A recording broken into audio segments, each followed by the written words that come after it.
So ఎమ్మెల్సీగా మల్లన్న ఏం చేసిండు అని అంటే ఏం చెప్తారు? మీరు చేసిన పనులు ఏమన్నా ఉన్నాయా? తెలంగాణ రాష్ట్రంలో తీన్మార్ మల్లన్న ఈడబ్ల్యూఎస్కి ఎగనిస్ట్గా ఫైట్ చేసిండు. ఓకే. తెలంగాణ రాష్ట్రంలో తీన్మార్ మల్లన్న చేసిన పోరాటం వల్ల కులగణన జరిగింది. ఓకే. తెలంగాణ రాష్ట్రంలో తీన్మార్ మల్లన్న చేస్తున్నటువంటి పోరాటం వల్లనే ఈ అవకతవకలన్నీ బయటపడ్డాయి. తెలంగాణ రాష్ట్రంలో తీన్మార్ మల్లన్న చేస్తున్నటువంటి పోరాటం కారణంగానే ఇవాళ బీసీలకు సంబంధించిన సంక్షేమ పథకాల్లో జరుగుతున్న మోసాలన్నీ బయటకు వస్తూ ఉన్నాయి. ఇలా తెలంగాణ రాష్ట్రంలో తీన్మార్ మల్లన్న బీసీల గొంతుకయ్యిండు. బీసీలకు సంబంధించినటువంటి అన్ని పార్టీలలో ఉన్నటువంటి బీసీలను ఇలా అంతెందుకు రాదు, కాంగ్రెస్ పార్టీ బీసీలకే ఎమ్మెల్సీ ఇవ్వాల్సిన పరిస్థితి, ఓకే, బీఆర్ఎస్ పార్టీ బీసీలకే ఎమ్మెల్సీ ఇవ్వాల్సిన పరిస్థితి, ఆఖరికి ఎర్ర జెండా పార్టీ కూడా బీసీ ఎమ్మెల్సీని పెట్టాల్సిన పరిస్థితి క్రియేట్ చేసిన. తెలంగాణ రాష్ట్రంలో 2019లో 29% ఉన్న రెడ్డి సర్పంచ్లను 11% తెచ్చిన. తెలంగాణ రాష్ట్రంలో తీన్మార్ మల్లన్న ఏం చేసిండో అసెంబ్లీ రికార్డు చూస్తే తెలుస్తుంది. నిరుద్యోగుల గురించి పెద్దగా మాట్లాడలేదు, మా నిరుద్యోగుల ఓట్లు వేస్తేనే వచ్చిండు అనే ఒక వాదన కొంతమంది తీసుకొస్తున్నారు. అంటే నేను ఒకటి చెప్తా రఘు, నిరుద్యోగులు తెలంగాణ రాష్ట్రంలో 42% రిజర్వేషన్ ఇస్తా అని కాంగ్రెస్ పార్టీ చెప్పినప్పుడు 42% రిజర్వేషన్ బీసీలకు దక్కితే ఉద్యోగాలు ఎవరికి ఎక్కువ వస్తాయి? బీసీలకు వస్తాయి కదా. అవును. మరి ఇక్కడ క్లియర్గా సమగ్ర కులగణనలో మొన్న చేసిన దాంట్లో మొత్తం ఈడబ్ల్యూఎస్కి ఎలిజిబిలిటీ ఉన్నటువంటి మొత్తం ఓసీల సంఖ్య ఈ దొంగ లెక్కల్లో కూడా 5.3% మంది మాత్రమే ఈడబ్ల్యూఎస్కి ఎలిజిబిలిటీ ఉన్నటువంటి వాళ్ళు వచ్చారు. మరి వాళ్ళకి 10% రిజర్వేషన్ ఇస్తున్నాం. అంటే ఈ రెడ్లకు వెలమలకు ఉద్యోగాల కోసం నేను కొట్లాడన్నా. ఫస్ట్ ఈడబ్ల్యూఎస్ను ఖతం చేయాలి, అప్పుడు ఉద్యోగాలు నోటిఫికేషన్ వేయాలి.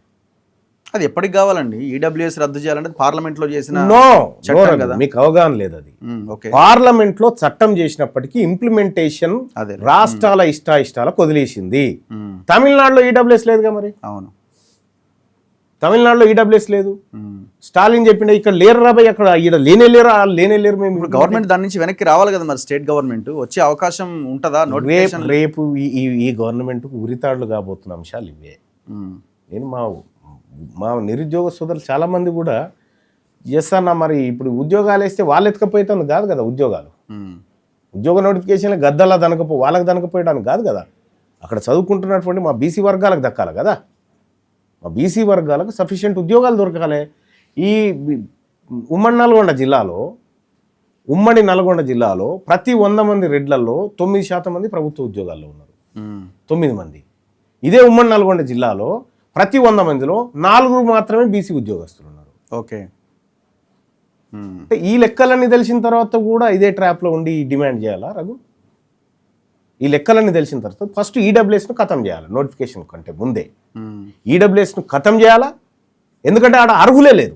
ఓకే. అర్హులు లేని దానికి ఒక్కొక్కరికి డబల్ రిజర్వేషన్ ఇస్తారా? ఒక రెడ్డికి డబల్ రిజర్వేషన్ ఇస్తారా? ఎట్లా సాధ్యమవుతుంది ఇది? మేము 60% ఉన్న బీసీలకేమో 27% రిజర్వేషన్, 5% ఉన్నోనికేమో 10% రిజర్వేషన్. ఇది న్యాయమేనా? అవును. మరి ఇప్పుడు ఎవరు ఉద్యోగాల కోసం కొట్లాడమంటారు? మీరు చెప్పు. మీరు సీనియర్ జర్నలిస్ట్ కదా, నేను చేస్తుంది కరెక్ట్. సరే, ఇప్పుడు ఈడబ్ల్యూఎస్ ఇప్పుడు అమల్లో ఉంది కానీ ఉన్నప్పుడు ఎంతో కొంత మరి వచ్చిన ఉద్యోగాలను ఎన్నో కొన్ని వస్తాయి కదా, 1, 2 వస్తాయి కదా, కొట్లాడొచ్చు కదా అని అంటే రఘు, నా కడుపు నిండితే చాలు మిగతా వాళ్ళకి ఎండితే చాలు అనుకునేటువంటి ఆలోచన ఏదైతే ఉందో తప్పు. బరాబర్ వాటా ప్రకారం మాకు ఉద్యోగాలు దక్కాల, వాటా ప్రకారం దక్కాల మాకు. ఆ దక్కడం కోసం తాత్కాలికంగా మా బీసీల క్లారిటీ ఉంది.